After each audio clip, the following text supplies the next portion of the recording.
طب من قبل التاريخ ما احناش قادرين يا جماعة نقفش بداية محددة. اللي نقدر نقفشه مظبوط بقى ونبدأ نتكلم كلام تاريخ صح لما اجي اقول لك 3150 قبل الميلاد او 3200 قبل الميلاد. الجهود دي نبدأ نتكلم عن الملك العقرب. كمل عليه ونجح في تحقيق هذا الهدف الملك مينا. الأسرة دي قالت عليا النعمة، احنا مطلعين الهكسوس من البلد دي. الأسرة دي من الصعيد يعني الجدعنة. قالوا لا يمكن الهكسوس يظلوا يحكموا مصر واحنا قاعدين. واحد اسمه مانيتون السمنوني، الراجل ده هو الطلعة الأولانية للي عايز يدرس تاريخنا الفرعوني. هوب رزع تاريخ البلاد دي في صورة أسرات، كل أسرة عبارة عن مجموعة من الملوك حكموا البلد دي. عارف في رمضان مش انت بتقول وحاوية وحاوي إياه، هي إياه.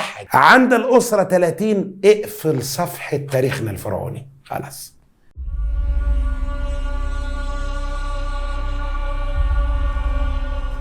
ايه اللي بيحصل مع نهاية الأسرة 30؟ بيحضر لمصر فيجر مهم جدا. مين اللي بيجي مصر يا بسيط؟ الإسكندر الأكبر بيدخل مصر.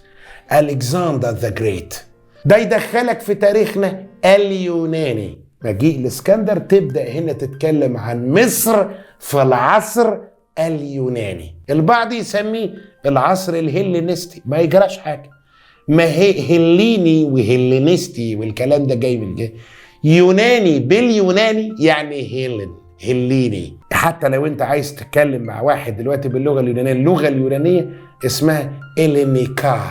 الى الان لو انت سافرت اليونان اللغه اليونانيه اسمها باليوناني إلينيكا. من هنا جت كلمه هليني وهلينستي كوصف لطابع الفتره وطابع المرحلة الزمنية دي، كانت كلها يوناني في يوناني. عندنا العالم كله بقى كان سائد فيه حب بلاد اليونان وجمالها وحلاوتها، بمن فيهم الاسكندر الأكبر نفسه. هو نفسه تهالين، أظن أنت عرفت تهالين دي ما عادتش صعبة بقى، يعني تأغرق. إيه القرع اللي أنا بقوله ده؟ أنا عمال أصعبها ليه؟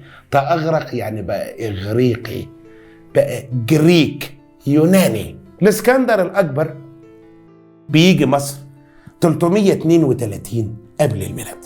ابرز حاجه عملها على السريع كده، وهنبقى نقف عند كل تفصيله، مش هنسيب فتفوته في تاريخ البلد دي الا لما نقولها ده وعد. بيأسس لنا الاسكندريه المنسوبه له. الاسكندر عمل ايه؟ قعد شويه صغيرين معانا، راح صلى في معبد الاله امون في سيوه، هيصنا له واحتفلنا بيه واحتفينا بيه وقال لنا جود باي. ساب مصر عشان يكمل حروبه ضد الفرس، واستخلف على مصر بطلميوس الأول يأسس مملكة في مصر، مملكة البطالمة. لا، هو بطلميوس ولا بطليموس ولا بطليموس؟ ايه حكايته الراجل ده؟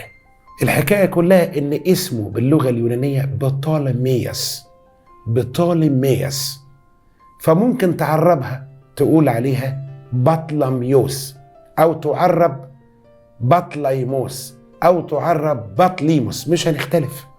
المهم ان اسمه اليوناني بطالميوس، وفي اللغات الاجنبيه الحديثه دلوقتي وانت بتتكلم انجليزي يقولوا عليه طالميوس. البي الاولانيه عشان حرفين ساكنين في الاول فما ننطقش البي الاولانيه.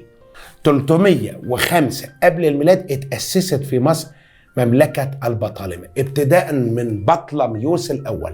البدايه كانت عند بطلميوس الاول، جه بعد منه بطلميوس الثاني، بعد منه بطلميوس الثالث، بطلميوس الرابع. لا هي الناس دي فاضيه ما وراهاش حاجه بقى ولا ايه؟ ما عندهمش غير بطلميوس ولا ايه؟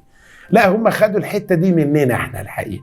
ما انت لو رجعت في الكلام اللي قلناه في الفرعوني هتلاقينا حتى اقول لك امنحتب الاول، امنحتب الثاني، امنحتب الثالث، امنحتب الرابع اللي هو اخناتون.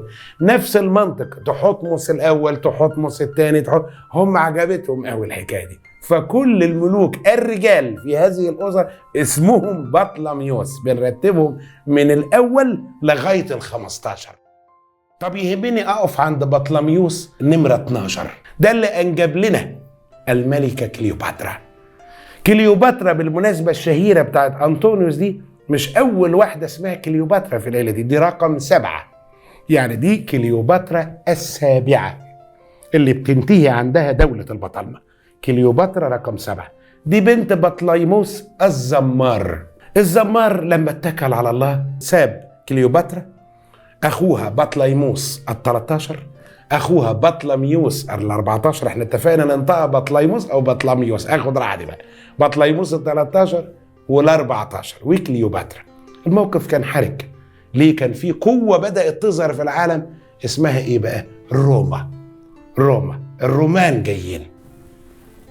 القائمون على العمل في هذا البرنامج قالوا لي عشان أكمل معاكم لازم تضغطوا سبسكرايب، شير، تدوسوا جرس، مش عارف ولا لفظ باللي هم بيقولوه. المهم انكم لازم تعملوا الإجراءات دي عشان أقدر أكمل معاكم هذا البرنامج الجميل ونستعرض فيه تاريخ مصر من البداية لغاية اللحظة اللي انتوا قاعدين فيها قدامي.